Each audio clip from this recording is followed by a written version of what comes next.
పరిశ్రమలకు బిల్లుల మోత. కేవీఆర్హెచ్ అన్బ్లాక్తో పెరిగిన విద్యుత్ బిల్లులు, అందుబాటులో లేని automatic controller, power back panel, ప్రతి నెల రూపాయలు 500 కోట్ల చెల్లింపులు, ఈ నెల మరో 250 కోట్ల అదనం. పరిశ్రమ బయట ట్రాన్స్ఫారం ఉంటే 3% పెనాల్టీ. ఆందోళన వ్యక్తం చేస్తున్న పారిశ్రామికవేత్తల అసోసియేషన్. ప్రభుత్వమే మార్గం చూపాలంటూ వినతులు. పరిశ్రమలని బతకనీయాలి.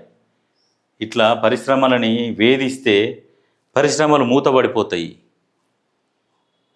ఉపాధి దొరకదు, ప్రజలు రోడ్డు మీద పడతారు. ప్రభుత్వాలు ఆలోచన చేయాలి.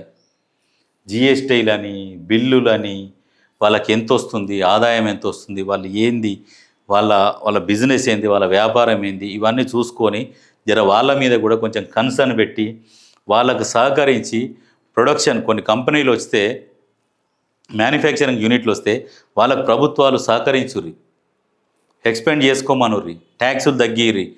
ఎక్స్పెండ్ చేసుకుంటే ఇక్కడ తయారైన విదేశాలకు ఎక్స్పోర్ట్ చేసుకుంటే ఇక్కడ తయారు చేస్తూ ఉంటే వాళ్ళకు లాభాలు వస్తే వీళ్ళు ఇంకా యువతకు ఉపాధి కల్పిస్తారు, వాళ్ళు మంచిగా బతుకుతారు.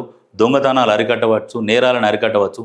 ఎవడైనా దొంగతనాలు, నేరాలు ఎందుకు చేస్తారంటే పైసల కోసం. ఆర్థికంగా బలంగా లేనోడు అటువైపు మొగ్గు చూపుతాడు ఈజీ మనీ కోసం.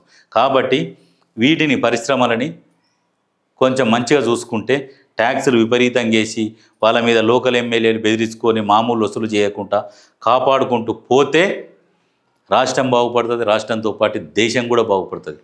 ఇవన్నీ బాగుపడాలంటే ఈ రకంగా పనులు చేసుకుంటూ పోతే చాలా మంచిది. చెయ్యాలి. ప్రజల కోసం చేస్తున్నాము అన్నప్పుడు ఖచ్చితంగా ఇటువంటివి చెయ్యాలి.